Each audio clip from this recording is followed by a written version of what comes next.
Di sebuah rumah tua yang kecil tapi dengan halaman luas di pegunungan hiduplah seorang laki-laki sudah tua, dia berprofesi sebagai petani. Saat pagi, setelah sarapan si petani mulai berangkat ke kebun mencangkul ladangnya. Saat itu si petani akan menanam benih-benih jagung. Setelah selesai menanam benih-benih jagung, petani itu langsung mencari rumput untuk kambing peliharaannya. Begitu setiap harinya rutinitas petani itu, hingga 1 bulan kemudian, benih-benih jagung sudah mulai tumbuh. Tetapi belum berbuah. Banyak monyet-monyet yang sudah mengintai dari pepohonan sekitar.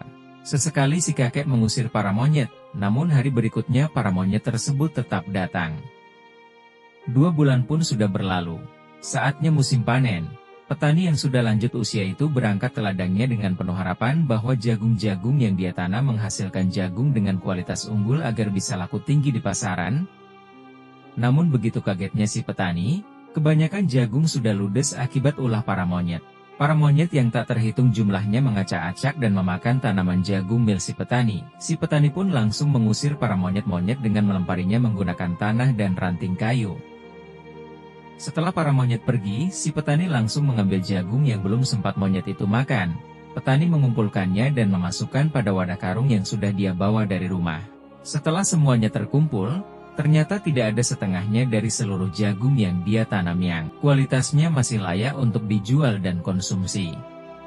Tahun berikutnya petani itu menanam jagung kembali di ladang yang sama, namun tetap saja banyak monyet yang datang bahkan lebih banyak dari sebelumnya yang mengacak-acak jagung milik petani ketika musim panen tiba. Kejadian tersebut terus terjadi dari tahun ke tahun, selama itu juga si petani hanya makan dari hasil jual hewan peliharaan yang dia punya, seperti ayam, bebek dan kambing. Hingga suatu hari si petani jatuh sakit, banyak teman-temannya yang tak tahu hal itu, ketika sudah 3 hari tak pernah kelihatan di ladang maupun di pasar. Banyak temannya yang mengunjungi rumah petani tersebut, dan mereka kaget melihat temannya yang sedang terbaring lemas di atas ranjangnya. Si petani itu berkata, "Tolong jika aku meninggal tolong bantu kuburkan aku." Teman-temannya pun mengiyakannya, tak lama kemudian si petani itu pun meninggal. Mereka langsung menguburkan petani itu. Para monyet yang melihat bahwa petani itu telah meninggal sangat gembira karena tidak ada lagi yang akan mengusirnya ketika mengambil jagung-jagung di ladang. Tetapi tahun berikutnya mereka bingung karena tidak ada lagi jagung yang ada di ladang. Para monyet baru sadar bahwa petani yang selama ini mereka anggap musuh ternyata adalah yang secara tidak langsung memberikan mereka makan.